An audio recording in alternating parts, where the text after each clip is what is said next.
Cloaked in secrecy, two American spy planes, the U-2 and the SR-71 Blackbird, made their mark on history during the Cold War.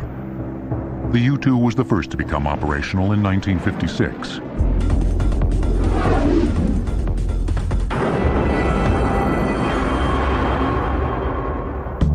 Built originally for the CIA by the Lockheed Advanced Development Projects Group, better known as the Skunk Works, the U-2 could fly higher than any aircraft in existence at the time and provided crucial intelligence on Soviet military activities. When there was worry that the Soviet Union might be gathering a bomber fleet or might be gathering its forces for an attack on Western Europe or whatever else it might be up to, there was no way, literally, to penetrate this iron curtain, say, fly over it. To operate at 70,000 feet and higher, the U-2's jet engine had to be virtually hand-built, with much closer tolerances to reduce air pressure losses at high altitudes. Flying long transatlantic missions alone at night, navigating only by the stars with a sextant, the U-2 pilots collected intelligence that dramatically improved America's ability to assess the Soviet threat. The U-2 operations really gave rise to some remarkable images. There was imagery brought back that showed Soviet fighters trying to climb and catch it, stalling, spinning out of control, falling to earth, other airplanes trying to do so-called pop-ups to get to altitude. Clearly they knew we were there, but they were very frustrated at not being able to reach us with airplanes. The long, wide, straight wings of the U-2 gave the plane glider-like characteristics. And it would soar so far above the ground that even if the Soviet military detected it, they couldn't reach it with fighters or missiles.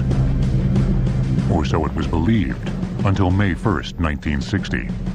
On that day, Francis Gary Powers was shot down by Soviet missiles as he took photos from 67,000 feet.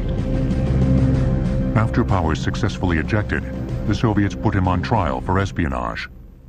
The incident severely strained U.S.-Soviet relations. Powers was released 2 years later.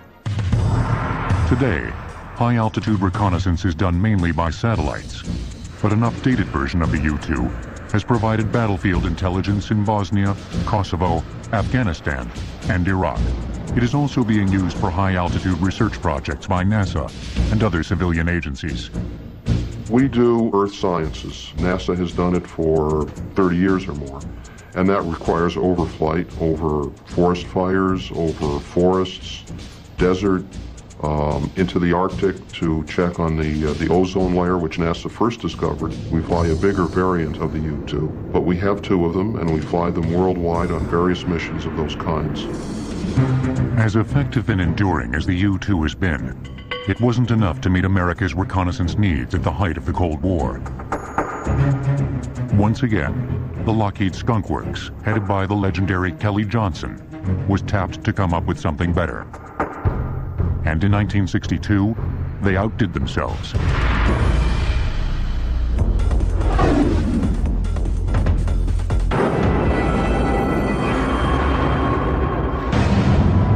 SR-71 Blackbird, a high-speed, high-altitude spy plane, is revered by many as one of the greatest jet planes ever built. The ethereal Blackbird could fly higher and faster than any jet aircraft in production, and that still holds today. I knew that this airplane was going to be the fastest in the world. What I didn't know was it would remain the fastest for 40 years. That's astonishing. But I remember back in the 60s, Kelly used to say, and he'd say it kind of aggressively, like, I challenge anyone to adversely comment on this. He says, nobody's going to produce an airplane with greater performance than this one by the year 2000. And back then I used to think, well, I hope I hang around long enough for the year 2000 to see if that turns out to be accurate, because before this came along, every 2 or 3 years somebody somewhere would produce one faster. As with the U-2, the initial client was the CIA, not the Air Force. The first version was called the A-12 and made its first flight in spring of 1962. To be able to withstand the heat generated by sustained speeds above Mach 3, the A-12 had to be designed from scratch with new technology and new materials. We would say this is roughly an 800-degree Fahrenheit airplane. Some things are hotter, but we have some cooler. I understand the self-cleaning oven is around 425 and the soldering iron around 550. So that gives you an idea of what kind of heat we're talking here. The airframe was made from titanium and titanium alloys, and the structure was coated with a special radar-absorbing black paint that helped dissipate the heat. Because the aircraft's surface was designed to expand from the heat during flight, the plane would leak fuel while sitting on the ground. The expansion would cause the entire aircraft to grow a couple of inches in length. This is the ejection sequence initiator, and you're flying along and the canopy is closed, and you want to get out, so you pull this thing up. The first thing that happens is this canopy goes, and then up you go, and as you come out, you turn like this, and then you're dynamic this way, and you deploy a stability chute, a small chute just for stability. And the G's may knock you out, but it won't be death concern on that. And as you're coming down, you may still be unconscious, and then when you hit 15,000 feet, it cuts away that baby drogue chute for stability and deploys a large 35-foot chute. The aircraft was about 100 feet long and could carry 20 tons of special JP-7 jet fuel in the fuselage and wing tanks, enough to fly for about 2 hours. During this time, the high-flying spy plane could survey about 200,000 square miles of the Earth's surface. The CIA's highly classified single-seat A-12 version first flew in 1962, and the Air Force's twin-seat SR-71 version first flew in 1964. The two planes were nearly identical, and both could fly faster than Mach 3 at heights above 85,000 feet. The CIA continued to fly the A-12 until 1968, when the Air Force Blackbirds, based at Edwards Air Force Base, took over their reconnaissance duties. It wasn't only the fastest and highest flying airplane of its day, it also pioneered what today is called stealth, the ability to evade detection by radar. That airplane has these very, blended shapes and sharp chines, and it's got the tails folded in and so on. And they, did not much by calculation, but a large amount by intuition and by taking it out to a radar range, sort of the equivalent of a wind tunnel for radar, with models and trying different shapes and so on. And basically, by the time you saw the thing on radar going at Mach 3, it was gone. But now the Blackbird really is gone. The military mothballed the SR-71 fleet in 1990, claiming satellites could do the job better. Two of the Blackbirds were temporarily reactivated in 1995. Before there ever was an SR-71 Blackbird, another, even more futuristic-looking aircraft was being tested at Muroc. And this one was so far ahead of its time, it would have to wait decades before aviation technology caught up with it. Flying Wing says it all about the appearance of two of America's most futuristic-looking bombers. One from the past,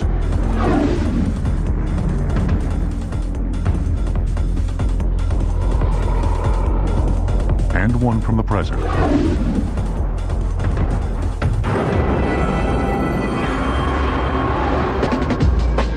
Although separated by nearly half a century, they have exactly the same wingspan and were developed by the same company. The original Northrop Flying Wing bomber first flew in 1946.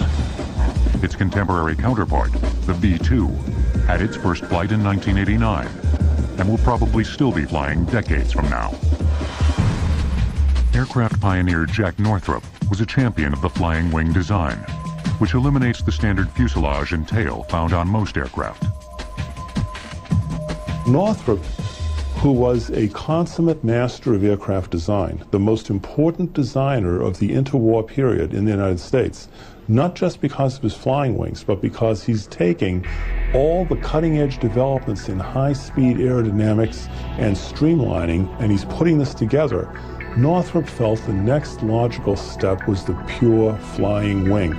This became almost an obsession with him. In 1941, Northrop was awarded a contract to develop and build the XB-35 Flying Wing bomber, capable of carrying a bomb load of over 52,000 pounds, with a range of 7,500 miles. World War II was over by the time the XB-35 first took to the air in 1946, powered by 4 piston engines. The following year, the YB-49 flying wing with 8 jet engines made its first flight. Air Force Major Robert Cardenas, the officer in charge of the X-1 project, was also chief test pilot for the YB-49 flying wing. Because of the plane's unconventional flight characteristics, Cardenas was nearly killed when he tried to put the flying wing into a stall during testing. When you start slowing down, there's one point at which the airflow over the wing ceases to create lift and you quit flying. And it shudders and it shakes. That's a stall. But I was waiting for the shudder, and instead of that, it just gave kind of a lurch and it went over backwards and started tumbling backwards. So I reached up and I hit the left throttle full power on the left side. Even though it was tumbling, this side went up, tumbling it over into more of an inverted spin. I could get out of that. Although Northrop insisted the flying wing couldn't possibly tumble, Bob Cardenas knew it could. And he warned his good friend Glenn Edwards, another test pilot, about the problem. Cardenas was apparently proven right by a tragic accident in 1948 that killed Captain Edwards. Edwards was testing the flying wing when it crashed for unknown reasons, killing all 5 members of the crew. I think they were stall entry maneuvers, and maybe they entered it at a little higher speed than I did. Because on that first lurch where it goes over backwards, the load is on the wing like this kind of a load, and that's what broke off. The wings broke off outboard of the jet engines. The last thing Edwards wrote on his notepad indicates he may have put the airplane into a stall, in spite of the advice he got from Bob Cardenas. One of the things that they had found was one knee pad card, which said stall entry maneuvers. The accident would change Muroc Air Force Base forever.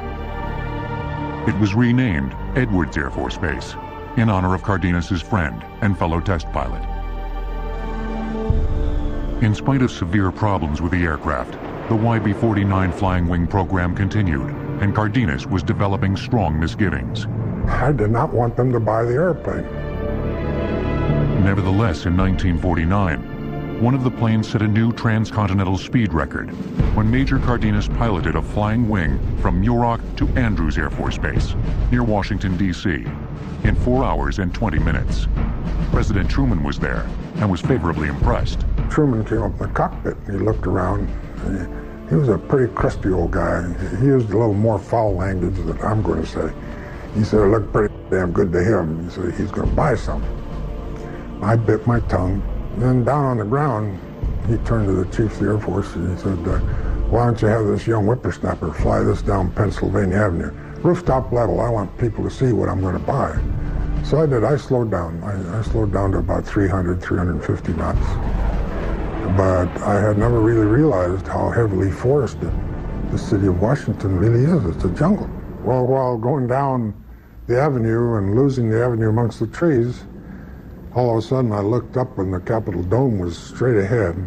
So I had to pull up to go over it. Somebody on the steps took this picture as we were going over the top. The ill-fated trip back to Muroc would help bring the troubled flying wing project to an end. During flight, 6 of the bomber's 8 jet engines caught fire, forcing an emergency landing in Winslow, Arizona. Later that year, the Air Force's order for 30 flying wing bombers was canceled. But the Northrop Company wasn't finished with the flying wing idea. By 1981, aviation technology had changed dramatically, with electronic fly-by-wire controls making a flying wing design much more feasible. Fly-by-wire is basically computer controlled. There's no hydraulic or cable linkage to the controls. The computer is monitoring what you want it to do and adjusts the flight controls in accordance with what you're asking the airplane to do. Northrop Grumman won a contract to build the Air Force a new bomber that would use Jack Northrop's flying wing concept. Apparently, Jack Northrop got the dimensions right the first time. The new flying wing, called the B-2, would have exactly the same 172-foot wingspan as the old flying wing. The build of that wing was a very, very challenging activity for us. The team overcame day in and day out. We used to call it an invention a day. to get us through the day. And it's probably as an exciting a time as you'd ever come across. It's a very highly integrated aircraft, very complicated, very complex. She's a very smart aircraft. Once she's all put together, you can't do anything to her you're not supposed to. She'll let you know. Jack Northrop, who was still very alert and very much interested in flight, had the chance, shortly before he died, to learn about the existence of the B-2 program. And he was very touched. And he said now he knew why God had let him live as long as he had. The B-2 stealth bomber was first revealed to the public in 1988, when it was rolled out of its hangar at the Air Force's Plant 42. To many, it signified that the flying wing design had finally become a successful bomber. To me, it was a vindication for Glenn's death. My work and his death were not in vain. We did accomplish something. We didn't do it, but somebody accomplished the final act of making a system like that. The B-2's first flight came the following year, with test pilot Bruce Hines at the controls. When Bruce Hines was going to fly it, they asked me to talk to him. I told him, I can't tell you anything. It's a different airplane. Just one thing, Bruce, don't stall the airplane. And so after he flew it, I said, Bruce, did you try stalling him? He said, Bob, the damn thing won't let you. It won't let you stall it. The first production B-2 was delivered to the Air Force in 1993. The 69-foot-long bombers are powered by 4 jet engines and carry 2 pilots. They're designed to carry 40,000 pounds of conventional or nuclear bombs and can fly at altitudes up to 50,000 feet. B-2s are subsonic, which means their top speed is just under the speed of sound. The fleet of 21 B-2s based at Whiteman Air Force Base in Missouri first proved itself in combat in Kosovo, where B-2s destroyed more than 30% of Serbian targets in 8 weeks by flying non-stop missions from Missouri to Kosovo and back. The B-2 is much more technically sophisticated than America's other long-range bombers, the B-52 and the B-1. The B-1 as well as the B-52 are not stealthy platforms. Only the B-2 bomber can penetrate heavily defended airspace, fly for thousands of miles undetected, carrying a huge load of weapons, deliver those weapons precisely, and get out of that area without being detected. Jack Northrop would be more than proud, and proud of the people every bit as much as he's proud of what the people have done with the technology, and certainly some of the very basic vision that he had years and years ago. With the B-2, the U.S. Air Force unquestionably has the most modern bomber in the skies. Now, they need a fighter to match. Enter the F-A-22 Raptor. The McDonnell Douglas F-15 Eagle first flew in 1972.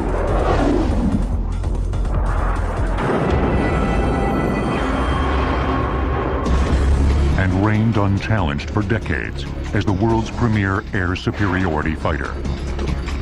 But the new F-A-22 Raptor will finally bring that reign to an end.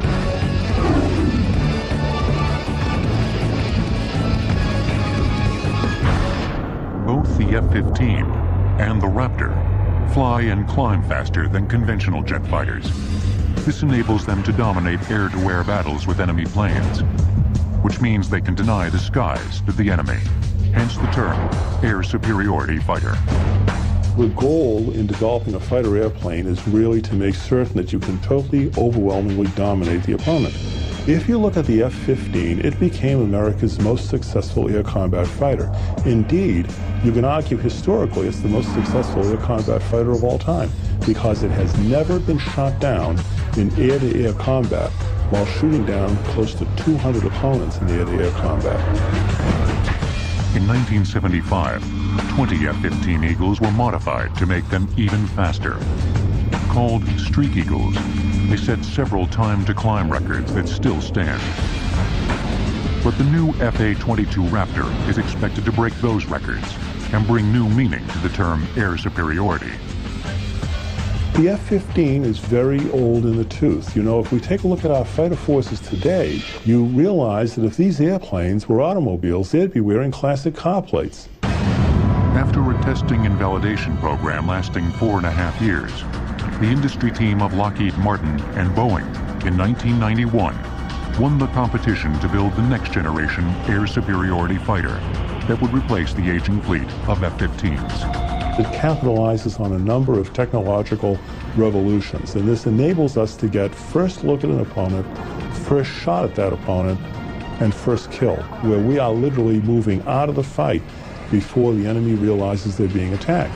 You can detect him, you can fire a missile on him, and he'll almost blow up before he even knows you're there. So it's not that you're undetectable, but by the time he does detect you, you already have such an offensive advantage on him that it's really not even a competition. The production version of the F-22 design, now called the Raptor, first flew in 1997. Like the F-15 Eagle, it can fly at Mach 2.5. But the Raptor can do it without using afterburners, making it harder for an enemy to detect. The F-A-22 is also easier to fly. An Air Force pilot who was training to fly the F-A-22 told a bunch of reporters recently on the trip that I took that traditionally a pilot had to spend about 85–90% of his or her brain power just to attain a situational awareness, just to take the information from each of his sensors and understand what they were telling him. He says with the F-A-22 Raptor, that situational awareness is almost instantaneous, so he has most of his brain power left to devise how he's going to attack a certain target or how he's going to evade something, that type of thing. So that's a real significant difference. Another capability that gives the Raptor an edge is thrust vectoring, a system that allows the blast of hot gases coming out of the engine to be pointed in different directions. This allows the aircraft to change direction much more rapidly than conventionally powered fighters. Thrust vectoring was pioneered on the X-31, a NASA research plane built by Rockwell. The X-31 put on a dazzling display of thrust vectoring capabilities at the Paris Air Show in 1995. Most people at the air show in Paris when they first saw that thought the airplane was going to crash. And then it just flies right on out and goes and does another maneuver. These people had never seen it, were just in awe. The X-31 helped pave the way for the F-A-22 Raptor's use of the thrust vectoring concept.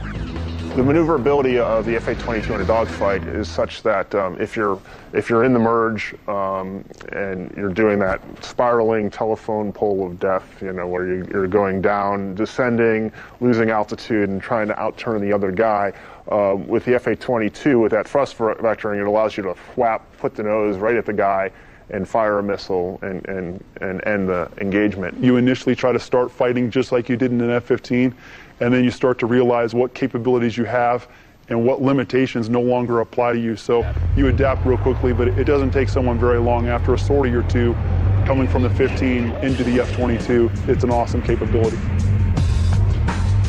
The F-A-22 is also stealthier than any other jet fighter, including the F-117 stealth fighter, which represents an older generation of stealth technology. That's not very stealthy, right? But head on, you don't see much of the jet, and you don't have anything hanging on the wings to give your signature away. And so we like to say, beware of Raptors with open doors. When the doors are open, that means that you're shooting something, and the doors open quick, shoot something and close before a radar signature gets transmitted back to the enemy.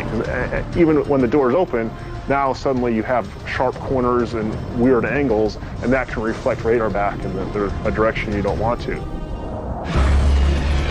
The Air Force plans to eventually purchase 339 Raptors, and production of the aircraft is scheduled to continue to 2013. The F-A-22 is an Air Force pilot's dream. But there are planes on the horizon that may be more like a pilot's nightmare, because these aircraft have no pilots. The Global Hawk spy plane points the way to what some believe will be a pilotless future.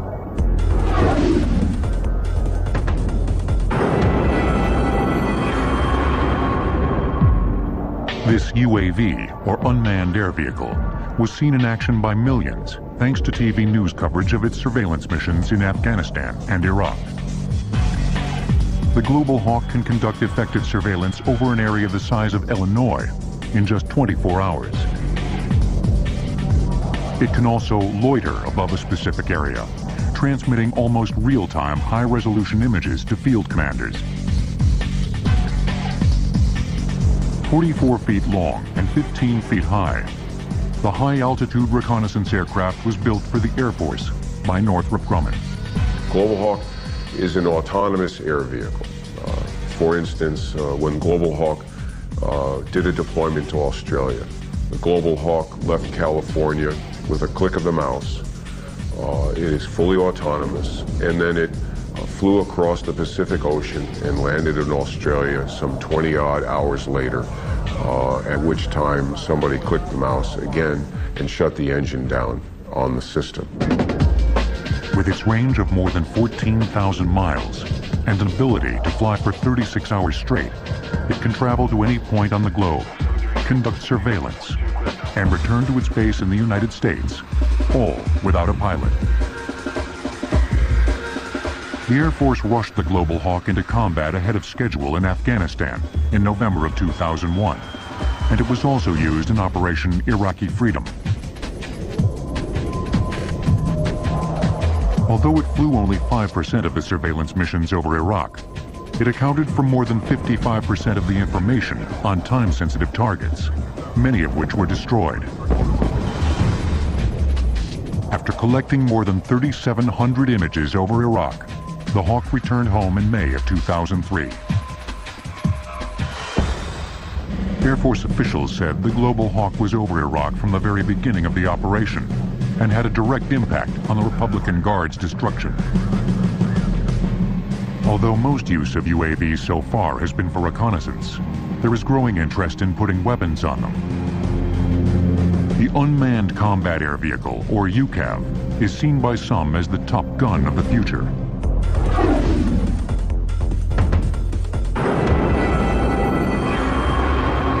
One of the most dramatic first uses of an armed unmanned aircraft in combat came during Operation Iraqi Freedom, when Predator reconnaissance drones were outfitted with Hellfire missiles.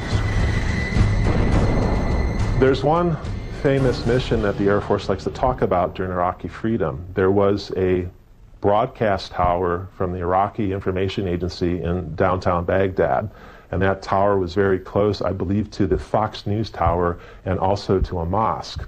And so it was a very, very dangerous target for the Air Force to go after. So what it did was it sent a Predator unmanned aircraft armed with Hellfire missiles into downtown Baghdad, and the remote pilot who was operating the aircraft from thousands of miles away in the ground control station was able to pinpoint that tower and actually take it out without any collateral damage to the Fox Tower or to the mosque.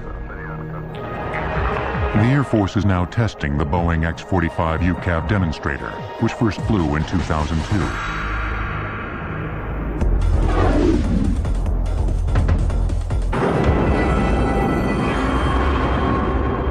The X-45 is the first unmanned aircraft that has been designed from its inception to be a combat vehicle. Mark impact. A larger version, the X-45C, is the precursor of Air Force UCAVs that will become operational in 2010. The X-45C will be nearly 40 feet long, with a wingspan of nearly 50 feet. It will be able to carry 8 GPS-guided bombs, weighing 250 pounds each in its internal weapons bays. Northrop Grumman is also testing an unmanned combat air vehicle, the X-47A Pegasus.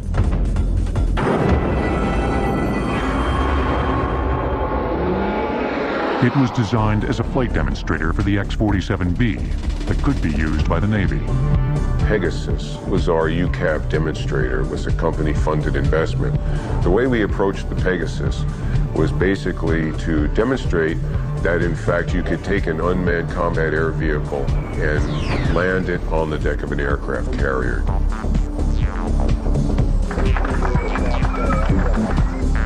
There is still some debate, even within the military, about how and when UCAV should be deployed. I think there's just this sort of rules of the game, ethical bridge to be crossed of, is it okay for a drone to be and firing, and are we really sure that that's Osama and, not the head of the orphanage who's walking along the street? There's a lot of, queasiness about doing this. Because, you're looking through a soda straw on these things, and, are you really sure that's the guy? The chances of making a mistake are pretty high, and you really obviously don't want to kill innocent people. We must be very, very careful that we don't develop systems that are so complex that they really transgress whether or not they should be inhabited systems. There's a tremendous value in having the inhabited system because, to be frank about it, an inhabited aircraft carries with it a great deal of innate common sense that sometimes you don't have in a system that's relying on the lineup of ones and zeros. It remains to be seen how commercial airline pilots and private pilots will feel about sharing airspace with planes that have no pilots. Years ago, if any one of us got into an elevator, there was an operator, an attendant inside the elevator. Today, I certainly don't see that person in the elevator anymore. You get at many airports today, and you want to get to another terminal. You get on an unmanned train, and we accept that. It's normal. That's going to take place with UAVs for sure. The technology is there, the will is there, and it's now just a matter of time. As aircraft technology continues its flight into the future, exciting possibilities are opening up that could change our lives and bring the world closer together, just as the jet age did. The challenge for us today is to capitalize on some of these new technologies, and if we seize on that, we will indeed have, I think, a high-speed future.